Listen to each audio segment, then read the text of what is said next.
That's what a person can talk about. But it also gives the ones that's fresh out of the penitentiary doing 20 years time to help and save their own self. Yes, sir. When they release their energy as far as their story to these kids, they know that they have to change up.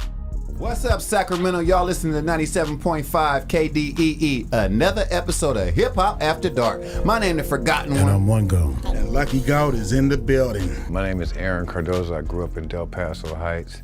I went by the street name of AB.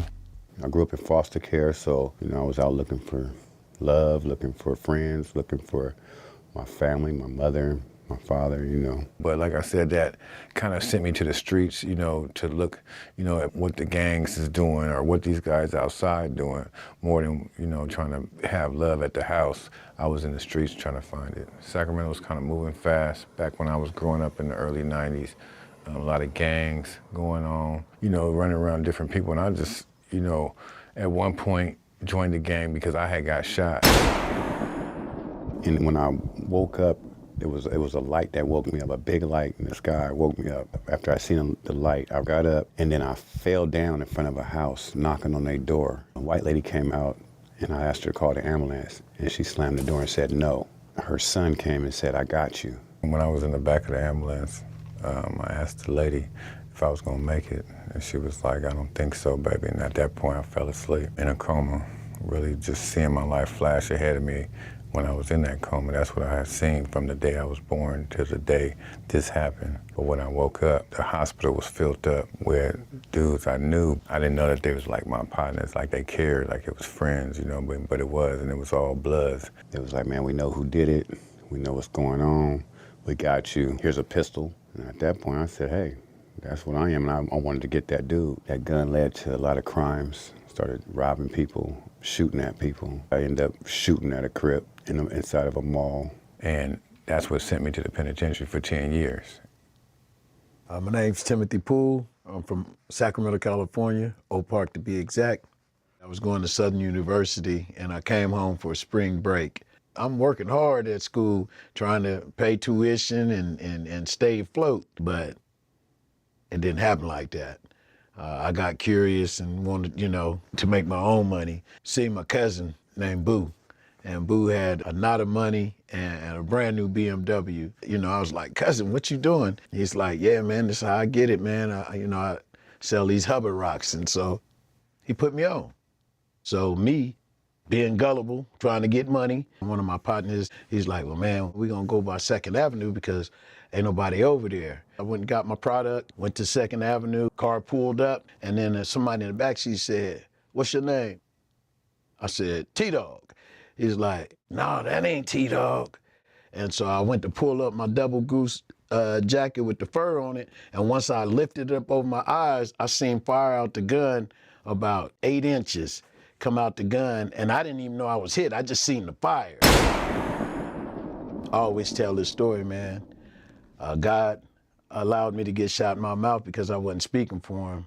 Allowed me to get hit in both my legs because I wasn't walking for him, and allowed me to get hit in my back because I turned my back on him. I died twice. They brought me back to life, and then I ended up being in a coma for 3 months. And so in that coma, I heard something say, "I'm not ready for him." And she said, "Well, he's willing and he's ready." And then that other voice said, "I'm not ready for him right now." Once I got out of that coma and the police came in, they took me to the county jail. And when I got out, I wasn't changed or rehabilitated because prison don't do that to you. It just makes you a worse criminal. What helped me change was more of an organization from my neighborhood that asked me to come out and change the narrative of the youth. Definitely by working with the kids helped me change myself. And when I caught that last time, them was the worst 3 years I ever done. When I got out, went to purchase some drugs, and my partner told me, "Hey, man, I ain't selling you no dope." He said, "Man, you too good for this, man. You need to get out the game, man. You got a lot going on for yourself." Because I was a DJ, I was doing a lot. And so I decided, to change my life, man. I'm from the north area, One Go's from the south area, and he does good work out there with our youth, and I'm in the north doing the same thing. And they brought us together to collab and to really save our babies, man. Jay King and the late, great Marvell Reed, they wanted to bring a show together to speak on gun violence, but also to bring youth voice to 97.5 and to let our young folks know that their voice is right here on Hip Hop After Dark. Purpose of Hip Hop After Dark, man, is bringing mentoring to the radio to have a bigger view, a bigger audience, bringing it to the radio and have these real conversations for our parents out there to listen to understand what their kids are going through, you know, because a lot of parents don't know. I didn't know who he was. I knew his work. And so when I finally met him and I walked up to him and I said, hey man, appreciate you, you know, I'm one gone, man. And then we talked for a minute, and then the next thing you know, we end up becoming partners doing this work at 97.5 KDEE. Hip Hop After Dark. Hip Hop After Dark. Lord, please tell me more. On Saturday night, the livest place to be in Sacramento is right next to your radio. From 7 to 9, listening to Hip Hop After Dark, hosted by One Gone and the Forgotten One, on 97.5 KDEE. I got a young life in here, man, from the Young Gents program named JJ. What's up, baby? How you doing? We got young Collar in the building. What's up, brother? What's going on, y'all? Like I said, my brother dying, that was his thing he was supposed to do, is walk that stage, literally. You gotta look towards your present and future because that's what's important. He got killed in that same month he was supposed to graduate. That led me to, I gotta do it, I gotta finish it for him, so. Yes, sir. Learn to forgive because the Lord says, you know, not to forgive 7 times, but 77.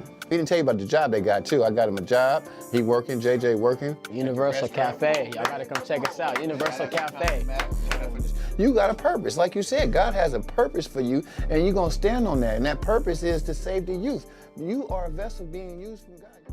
I'm glad I had a chance to redeem myself, to really show the world that it was more than just a dope dealer, somebody chasing money, the bag, as the young folks call it, and give back in a positive way that can show others that it can be done. You know, you go down the wrong path, you always can get down the right one. But our younger kids nowadays, it's just, you know, there's no mentors for them that would, I wish I would have had one when I was growing up. You know, that's why I work hard with our youth today to show them, man, that ain't the route. And, you know, you live by the gun, you're gonna die by the gun. Play with the system, you're gonna be in the system forever. I believe that, you know, I'm here on earth, you know, for a reason and a purpose.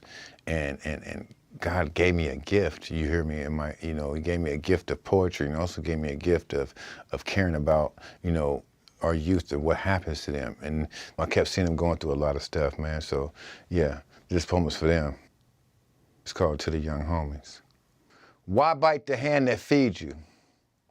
That person might really need you. That person might really believe in you. That person might one day be you. Your mama didn't raise no fool, so why aren't you going to school? Why don't you watch the news? Do you think your life is cool? Is it because you think you thought you knew? Or is it because you think the streets is gonna help you through? Damn, fool. Wake up and smell the air. Ain't nobody there. Don't nobody care. It's just you and the Lord, player. Can you hear? Can you see? Can you smell? Well, you should know the Lord is your shepherd and you shall not fail, nor should you rebel. But y'all out here killing each other, taking a son from a mother, taking a life from a brother, taking our numbers from our colors. It's 2025. How many homies is still alive? How many homies still ride? How many homies snort powder and pop E for they high? That ain't fly. That ain't even cool. That's why the OG homies is in the pen and the young homies, they on the streets acting a damn fool. But what can I do? What can I say? I got 2 strikes on parole, homie. I'm out the way. But I pray that the Lord will keep you alive until this race war is over. I pray that the only drug you do now, if any, is Doja. I pray that the next time you feel like killing a black man in the street, you keep your composure. We ain't getting no older. Not young, I said we ain't getting no older. We literally can't keep our head on our shoulders. We really don't understand one another. We're cogively destroying our brothers. Can we get it together? Can we make it last forever? To the young homies.